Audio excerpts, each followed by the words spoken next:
So I'm Jenny, and I'm a nurse in the Pediatric Intensive Care Unit at Children's Hospital Los Angeles. Yeah, when I joined nursing, I knew for sure that I always wanted to work in pediatrics, and it was just a matter of finding the right hospital that had the right fit for me. My brother was in and out of the hospital for basically the first 5 years of his life, and so my sister and I were constantly visiting him in the hospital, and the nurses just really made a big impact on me. They went above and beyond to make sure my brother was comfortable, but also to make sure that my sister and I felt comfortable in the environment we were in and still had some kind of normalcy as far as sibling interactions go. I would say my mom is my hero. She deals with chronic illness on a daily basis, and she is also part of the reason why I went into nursing. And I don't know how she does it every day, but she raised 3 kids that are all graduated from college and have their own careers, and she still found time to give us the best life we've had. I look for inspiration mostly as far as related to my career goes in my patients. I am amazed every day at how my patients and their families go through what they're going through, some of the most difficult times in their life, and they can still go through it with a smile on their face, and I'm just amazed by that every day. I don't think people understand, at least in the area that I work in, the magnitude of what we do.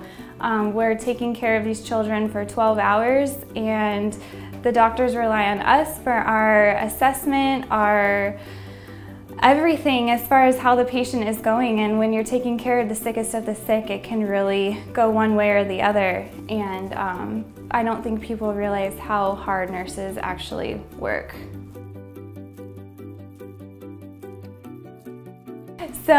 one of my favorite stories of being a nurse is we had a patient who had been coming to us on and off our unit for quite some time, and we had all developed a really good relationship with him.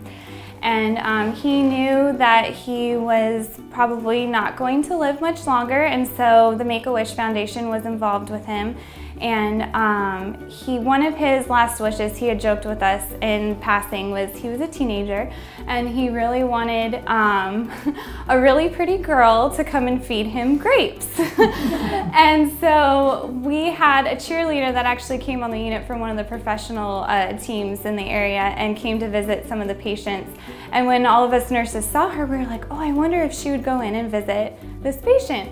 So we asked her, and she was very happy to do it, but then I realized that I had brought grapes in my lunch. And so I ran to my lunch and grabbed out my grapes, and we asked her in a very awkward way if she wouldn't mind feeding him grapes. And she was a very good sport and said, of course I would. So as soon as she walked in, we joked around. We were like, look what we have for you. She came to visit you. And he had a big old smile on his face. And then she pulled grapes out from behind her back. And she's like, I heard you wanted to be fed. And the smile on his face and the laughter that came from that room in a time where the whole family knew that he wasn't going to be living much longer. And it was just one of the most amazing experiences that I've encountered, to be able to give a child one of their last wishes. So.